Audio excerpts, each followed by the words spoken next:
อ่าทำมาเบิ้งน้องนุกินข้าวว่าเป็นยังไงพี่น้องเนาะว่าตักไล่ก็ได้เหรอให้กินคู่คนนี้แล้วเหมาะขอกินหน่อยเด้อขอนึกก็อยากเข้าเนาะกินแต่น้องซีมข้าวเจ้าน้องนุซื้อเนาะน้องนุนึ่งหุ้งเองบ่นี่ทักทายสบายดีพี่น้องหมดสุขสุขคนที่เคารพหักแพงเด้อยินดีต้อนรับเข้าสู่ช่องเบานึกเผาไพรตอนนี้เบานึกจะขึ้นไปบ้านแล้วเบานึกก็แวะมาลินนำน้องนุบึดนึงเพราะว่ามีFC ผู้ใหญ่ใจดีเนาะ FC ใจดีฝากคองมาเนาะให้เบานึกซื้อคองฝากน้องนุได้ว่าซั่นเนาะซื้อไอ้นัดเนาะอยู่ทางฝั่งไทยพุ่นแหละพี่น้องเนาะไอ้นัดเนาะฝากซื้อเป็นขนมข้าวต้มของกินให้น้องนุเด้ว่าซั่นเนาะพอดีบ่นึกมาทางนี้เด้ตอนนี้ก็น้องนุก็นั่งอยู่นี่แหละพี่น้องเนาะสบายดีน้องนุว่าอีกดูสบายดีสบายดีห้องแห้งดูสบายดีสบายดีน้องนุตอนเช้านี่น้องนุว่าไปย่างก็มากินนะไปให้แล้วเป็นยังคือว่ามาตอนครึ่งคือว่าไปแต่ครึ่งมื้อเป็นยังหรือว่าแล้วยังอยู่ยังล้าอยู่แล้วคือมาคือไปแต่ครึ่งเดียวครึ่งมือเป็นยังมันฮ้อนบ่แดดฮ้อนพ่นเนาะพ่อก็นั่งอยู่นี่แหละพี่น้องเนาะย่อยช่วงพอเด้อเป็นพอซืบเนาะพอเลี้ยงน้องนุบ่แม่นพอแท้ๆบ่แม่นบ่เราหูบ่ลองบอกเป็นภาษามงให้เราดูบ่แม่นพอแท้เป็นพอเลี้ยงแม่นบ่พอน้องแท้มันอยู่เฮือนดังนั้นแม่นบ่นั่งเนี้ยเฮือนดังนั้นพุ่นพี่น้องเนาะว่าอยู่พ่อแท้น้องนี่มันอยู่นำไผอยู่คนเดียวกับไอ้แม่นไอ้คนนึงอีกเดี๋ยวเอาของไปให้น้องนุนุของไอ้นัดเด้อไอ้นัดฝากให้ซื้อให้น้องเป็นมีอันปิ้งข้าไก่ได้เด้อเห็นบอกทางนั้นคนนะก็มีขนมได้พี่น้องเนาะนี่กินมาท่านเรานึกซื้ออันข้าไก่ให้เนาะสุกแล้วนี่จังไรกินเด้อเมื่อกี้เบานึกขี่รถมาพอดีเจอใส่น้องบังเอิญเจอใส่น้องอยู่อันร้านขายเครื่องย่อยน้องนุไปซื้อของกินเมื่อกี้เป็นบ่น้องนุไปซื้ออันซีนปิ้งเป็นบ่ซีนอย่างซีนหมูบ่เขาปิ้งนะซีนไก่อันนี้มันคาไก่อันนั้นมันซีนอันนี้มันคามันจังไรก็เอาไปกินอันนี้ไอ้ก็ยังบ่ทันกินข้าวเถอะจังไรไอ้ก็กินน้ำน้องนุได้บ่นั่งเอาตีนขึ้นนี่แหละก็ต้องเห็นนั่งนั่นนั่งผัดข้าวแบบนุอากาศร้อนเราไปบุดเดียวซื้อเนาะไปส่วนเห็นบ่ขนมเนี่ยกับไปให้อันจังไรเอาให้น้องใบได้เด้อน้องอันผู้มาเมื่อนั้นนะเอาให้แบ่งน้องได้พอกินได้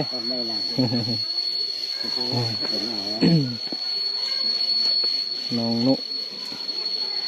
มื้อนี้ไปเอาน้ำจากเที่ยวเลยไปเอาน้ำก๊อกออกหรือบ่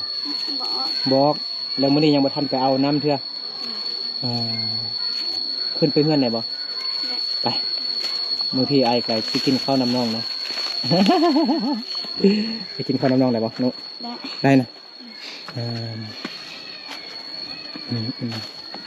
อันนี้เป็นเฮือนในคูเนาะครอบครัวของน้องนุมาเศร้าอยู่สวข้าวพี่น้องเนาะพอดีได้ลูกขึ้นไปได้บ่ขึ้นเฮือนได้บ่ขึ้นเจ๊ได้บ่ไปได้ก็ไปเจ๊ขึ้นเจ๊ร้านขึ้นเจ๊เนาะได้เนาะลูกอนุญาตเด้อพ่อกับเข้าไปในหุ่นไปยุบลูกสิกินข้าวน้ำน้องนุก่อน แม่เด้แม่ภาษาละ เมย์ฮัน แม่จะพูดนะอ๋อแม่เราภาษาลาวไม่ค่อยได้เนาะน้องนุน้องสิเฮ็ดหยังนะเมียนเครื่องเมียนคองให้เพิ่นเบิ่งดู กำพร้าแม่กำพร้อยพ่อพี่น้องเนาะพ่อกะไปเอาเมียใหม่กะปะปะเมียใหม่อีกแล้วก็อยู่คนเดียวบ่แม่นอยู่2คนกับอายผู้หนึงอีกว่าซั่นเนาะส่วนแม่มันเสียแต่น้อยแล้วอันนี้จะเป็นพ่อเลี้ยงพี่น้องเนาะพ่อคนนี้มันเอาน้องนุมาเลี้ยงแต่น้อยๆมากับเป็นพ่อที่2นั่นแหละผู้ที่2นั่นแหละเนาะกับแม่กับบ่แม่นแม่แท้เนาะถูกหมอร้ายแถมหมอน่ะมีหมอย่างเด่นนี่น่ะแกงย่างนี่น่ะน้องนุแกงย่างนี่น่ะนั่งลงแกงย่างนี่น่ะเปิดเบิ่งดูมีย่างได้น้องนุบ่มีย่างหมอเป่าหมอละเนาะมีแต่นี่ข้าวเจ้าเนาะแต่มันอยากกินข้าวเจ้าได้ด้นเลยบ่ได้กินข้าวเจ้ากินแต่ข้าวเหนียวใช่หมอนั่นหมดละหมอนี่จะมาเขาโน่เนาะกันโน่นั่นไหมไปตักเอาอันซีนไก่มากินไอ้กินข้าวเจ้าจะซื้อแล้วซีนให้น้องกินเอากล้วยมาใส่ด้วยให้พ่อมากินน้ำเลยเอาไปใช้เอิ้นแม่เลยไปเอิ้นแม่มากินน้ำพอมีเงินนายเถอะเงินเอามาแต่ใส่หันเขาจะใช้ มองเงินเอามายกกระตือเงินยกกระตือเอามาแต่ใส่เอายกกระตือยกขนอยกขนอแต่ว่ายังก่อนนุ่ใส่ถ้วยเราเอิ้นแม่มากินน้ำใครก็เนี่ยน้องนุเนาะไปส่วนเครื่องมือพี่น้องเนาะอากาศร้อนมาสั่นน้องนุก็เลยกลับมาบ้านก่อนมาสั่นเนาะส่วนน้องนุอยู่ไกลบ่อยู่มอนี่อยู่ใกล้ๆนี่พี่น้องเนาะใช่มันยังล่ะเอามีแม่มีดอันเด้มีพอเป็นบ่ได้บ่หันน่ะปาดได้บ่ลองปาดอะไรจีโอ้แต่เขาไม่อยาก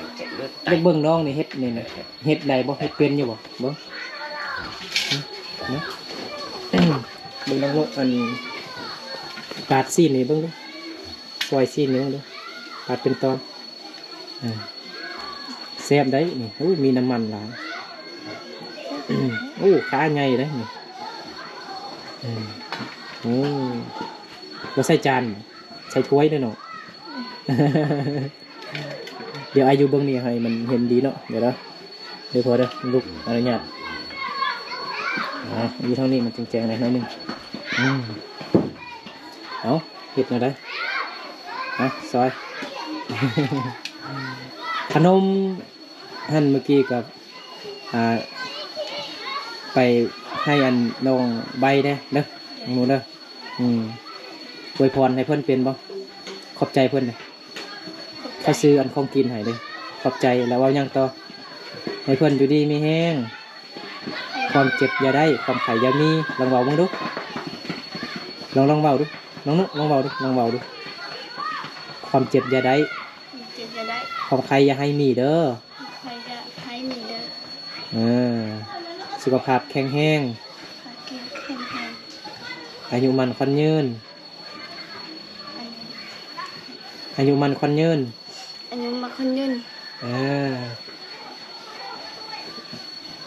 ลำรวยๆเด้อว้าวแห้งดูดูอีกดูให้ลำรวยๆเด้อโอ้ยอันนี้หยาบพี่น้องเบานึกกับเป็นไออยู่พี่น้องเนาะเป็นไอไออยู่พี่น้องเนาะกินยาเนาะแต่ยังบ่ทันดีเผื่อบอกเอาใส่มดก็ได้เอาไว้เด้เอาไว้กินมื้อหน้ามื้อแรกเลยล่ะกินแต่ตอนช่วยนี่ซื่อเบิ่งน้องกับพ่อกินข้าวซื่อไอบ่กินไอนึกกินแต่ข้าวเจ้าซื่อดอกท่านไอสิกินจังหน่อยนะเนาะมันเบาซะหน่อย นักเรียนกำลังเลิกโรงเรียนพี่น้องเนาะ เอาเดี๋ยวเอา นัก เอา เรีย นี่ น ไว้ ประถม เอานี่ไว้น่ะ เอานี่ไว้เอาไว้กินมื้อแรงอืม เอาไว้ใส่น้องสิเอาไว้ใส่ บ่มีเพิ่นสิใส่ เอาใส่ไว้หม้อก็ได้เอาไว้หม้อก็ได้คันยันมันยังกินนะ นี่สิละ อืม บ่ใส่ถ้วยละเดี๋ยวซอกไว้ใส่จานในกระอันยังงอมบ่มีม่าบ่บ่มีม่าใส่นี่เอาออกจากไม้ฮีบเอาออกจากไม้ฮีบเอาใส่นี่แล้วก็เอายังมาพวกไว้นี่เอายังมาพวกไว้นี่เอาอันนี้ก็ได้อันนี้พวกไว้นี่นะก็ได้เห็นไหมมากับบ่ฮู้ดอกว่ามันมีซีนอยู่ในนี่เนาะกินครึ่งนึงก่อนแม่บ่กินน้ำบ่ แม่มาดิ แม่บ่มาหรอกแม่อ้ายเอาตังค์มาล่ะนั่ง thầy xin của lo nó món nào น้ำหมอกับพ่อพ่ออยากกินข้าวแล้วบ่กินบ่กินพอกิน บ่ต้องเอา ไอ้ก็สิกินน้ำนี่ล่ะไอ้ก็กินแต่ข้าวเจ้าสิดอกไอ้บ่อนกินซีนดอกกินซีนไอ้กินหลายหรอกอันนี้กินหลายอันนี้มันเคียงบ่นี่นะเคียงอันฝักซีน น้องนุตักทำมาเบิ้งน้องนุกินข้าวว่าเป็นยังไงพี่น้องเนาะว่าตักไล่ก็ได้เหรอ2 คนบ่คือ2 คนตักใส่อันถ้วยสังกะสีพี่น้องเนาะแล้วก็จะได้ต่อจะได้ต่อละ có chế khó cái này nó là khư แม่ theo khá tỏ là นอนให้พ่อบอกพ่อกินน้ำนะ นอนหน่อย บ่มีผักเข้าบ่ล่ะมีผักเข้าบ่ บ่ มีเฮ็ดเดี๋ยวนี้ซื่อๆเอาเป้าเอาอันนี่เป้ามีบ่เอาเป้ามาใส่เป็นผักเข้านะ ai kì nào เอาเป้ามาปูนะนี่เอาเป้ามาปูพื้นนะเอาถ้วยมายองใส่น้องนุก็บ่ค่อยเข้าใจภาษาลาวปานใดพี่น้องเนาะ món พ่อ nào ก็บ่ค่อยเข้าใจปานใดบ่นึกบ่ภาษา món mấy chú à ให้น้องนุเข้าใจเด้นี่ล่ะกันนี่เอาเนาะแล้วก็ล้างเลยเด้ออันนี้เด้อเพื่อบ่ให้มีพยาธิเปื้อนเด้อเอาบ่สะอาดเอาเป็นพยาธิได้เดี๋ยวเฮาบ่สบายนี่ไอ้สิบอกล้างถ้วยล้างบวงล้างหม้อดีๆคกซากมันยังล้างไว้เด้อหากินบัดนี้ nó món chế nó đây นอพอกันนอ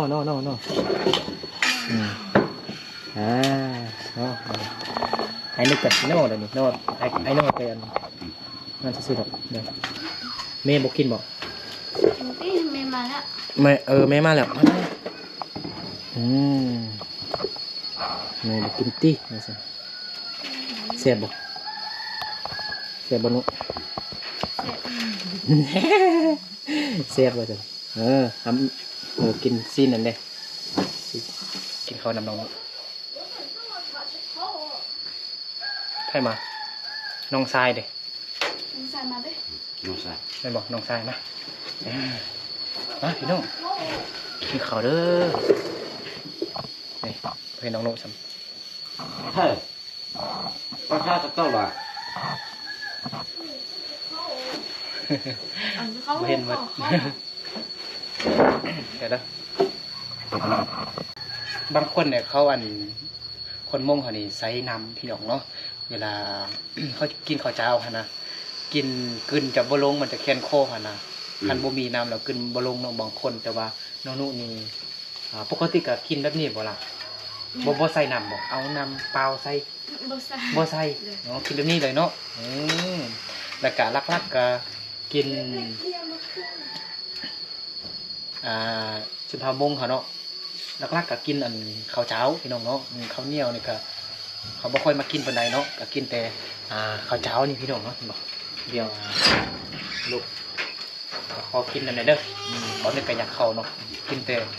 น้องซีมข้าวเจ้าน้องนุกซื่อๆเนาะน้องนุกนึ่งหุ้งเองบ่นี่เห็นบ่น้องหุ้งเขานี่บ่น้องบ่ แม่ น้องนุกน้องนุกหุ้งเขาพี่น้องเนาะครับ ให้เห็นตอนแรงพี่น้องเนาะ ไม่มา ร้อย แม่ มั มาน บ่ น้องหมอมาน้องหมอ น้องใครอ่ะน้องใครอ่ะ น้องน้ำลูกเนี่ยบ่คิดฮอดลูกบ่เอาตังค์มาให้แม่ได้ยับมาพี่ล่ะ มาตามสอนก็น้องใครอ่ะ ยับมาพี่น้องยับมา ตา จังแม่นั่งคน มันก็ นั่งกินเบิดหนึ่งนั่งกินน้ำ นั่งชินั่งชินั่ง น้อแม่น้องลูกมาแล้วพี่น้องเนาะ ได้ จีน้อยจีไล่ได้เนาะบอกกินบ่ได้ ได้ กินบ่ได้เลยเนาะ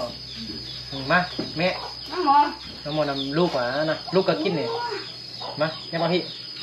มา ไม่ นะ เดี๋ยวเดี๋ยวหมอให้ต้องรู้ตัว ยับมาพี่ล่ะ น้องมันห่างกับใคร ยับมาพี่ให้แม่นั่งนี่แม่นั่งนี่มาบอกกินกันนั่งนี่ เดี๋ยวหรอ อันนี้ครับ นั่งนี่นั่งนำผู้เบานั่งนำแฟนมาเฮา หมอจัง อาชีแม่ว่ายัง ที่เราชัดปลา ใช่ปลาลูกใช่ปลาไอ้มันนี่แซ่บเนาะวันนึกไก่ซิมแต่เขาเจ้าเนาะคือแบบเป็นตอนมาอย่างไรน้องนุ๊กแม่แล้วก็พ่อกินฮะนี่เด้อเดี๋ยวไอ้บึง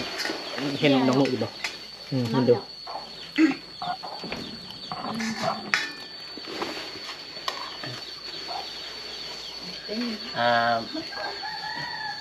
อันนี้กับพ่อแบบเป็นพ่อเลี้ยงแม่เลี้ยงของน้องนุ๊กเนาะส่วนแม่แท้ๆของน้องนุ๊กแม่นเสียแล้ว จงช่วยละ กินอันนี้เอาใส่บ่ใส่น้ำเลยเอาบ่เอาน้ำให้แม่กินเลย มันเลยกินกูตอบ จะนั่งเหมือนจะแม่ไม่เคยกินไม่กิน แม่คันบ่มีน้ำแล้วกินได้บ่อันนี้บ่เคยกินเลยจังไดใส่น้ำก่อนจะกินได้ใส่น้ำให้แม่เอาตักให้แม่ใส่น้ำให้แม่เดี๋ยวอาชิเบิ้งวันนี้เนาะไอ้ก็อิ่มแล้วไอ้อิ่มแล้วเด้ออันนี้ไว้ใช้นี่นะไว้ใช้เอาไปนี่บอกบ้านนี้ไปเนาะมาบัดนี้ไอ้สิบมาเบิ้งมาครอบครัวของน้องซ้ายเด้น้องเด้ ไปเล่นเลยดิ ไปลิ้นแล้วเอาตักข้าวอีกมากินแม่ไปให้มือเช้าไปให้เนาะมาละมากินข้าวกันมามากินข้าวน้ำหมอน้ำหมอ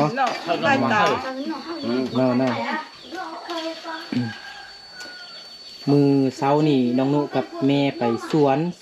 อีพ่อแม่นเบิ่งเพื่อนแปลงเฮือนเนาะเพื่อนแปลงเฮือนพี่น้องอากาศร้อนแฮงพี่น้องเนาะช่วงนี้อากาศร้อนอยู่ลาวพี่น้องเนาะแซ่บบ่น้องนุแซ่บกินไก่พี่น้องเนาะปากไว้ครึ่งนึงย่างครึ่งนึงบอกแม่จังไหนตอนแรงก็กินนั่นสิอาจี พ่อมากินแล้ว ฮะ พ่อมากินแล้ว พอบ่กินยัง มากินข้าวแล้ว บ่กินอิ่มแล้วพอกินก่อนแม่เด้แม่มาลุ้นมาลั่งใช่พ่อหมูกินนอนกับครัวอบอุ่นแห้งพี่น้องเนาะเป็นตาหักตาแพงของครัวนี่จอ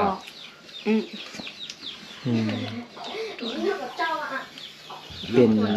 แม่ซืบพี่น้องเนาะแม่เลี้ยงน้องนุมาแต่น้อยเนาะแต่โบแมนแม่เกิดแล้วก็โบแมนพอเกิดของน้องนุเด้อนี่เด้อน้ำหมอกินน้ำหมอกินข้าวใครมันกินก็บ่มีข้าวเหนียวบ่ล่ะมีแต่บ่นึ่งกินข้าวเจ้าก่อนเขามีจักย่างจักต่อยัง30ไปดิเขายัง30ปลายเป้าปาดโถยังล้าอยู่เด้น้องแล้วน้องโนใส่น้ำพี่น้องเนาะเมื่อกี้ว่าบ่ใส่เด้เมื่อกี้น้องโนตัวอ้ายซื่อๆที่ว่าบ่ใส่น้ำแค่มาน่ะแค่บ่ใส่น้ำก็กินได้เลยน้องใส่น้ำกินได้แต่ว่าแม่กับพ่อใส่น้องนุบ่ใส่น้ำก็ได้แต่ว่าพ่อแม่นี่ต้องเอาน้ำเปล่าๆใส่กับข้าวเจ้าจึง กินได้กลืนจึงแบบลงง่ายเนาะมันกลืนลงง่ายเด้คันบ่ใส่น้ำนี่จะแค้นคอเนาะ cứ không mở กลืนบ่ลงมากลืนยากกันบ่ ก็จะนอน cũng có tơ ยากเอานึกเป็นไอพี่น้องเนาะ nó có thằng แม่ว่าหยังล่ะ mẹ vào nhăn cái ฮะแม่ว่าหยังมากินน่ะแปรเนาะไอ้นึกอยากหูเลย mẹ không em หึ vâng rồi đó แม่ยังเว้าบ่ได้ ปูภาษาลาว bây giờ không có น้อง căn น้ bỏ องนุ thế sau เดินไอ้บ่ได้มาหาน้องเลยเด้คิดฮอดไอ้นึกบ่ chim hót ฮะ chim hót บ่อีกดู chim hót ฮะคิดฮอดน้องเบาเนาะน้องว่าเมื่อกี้คลิปฮอบอย่างเงี้ย chim hót คิดฮอด ừ. ลองมาอีกดูอยากฟังเสียงน้องเบาสิ chim hót ฮะ เดี๋ยวน้องหนูเนาะน้องหนูมาคลิปฮอบมาคลิปฮอบสิเด้อ bắn nọ อ่า bắn nọ พออิ่มแล้วเนี่ยกินพอกินข้าวละลายเด้อมีแห้งมีแห้งเบิ่งเพิ่นแปลงเงินเนาะน้องนุ๊กเมียนมานี่เมียนบ่ให้บ่ต้องให้พ่อแม่เมียนเลยน้องเมียนเองล้างเลยเด้อนั่นเลื่อนก็ง้อมไว้แม่นเอาอันยั่งมาง้อมไว้พวกไว้นะให้แมงวันมาต้อมแมงวันมาอันเอาไข่มาวางหันโอ้ยพญาตเลยน้องนุ๊กอันนี้ง้อมไว้อาศัยอันนำกันนี่ก็ได้กินไปหมดเอาโทรศัพท์เอาใส่ไว้นำกันนี่ก็ได้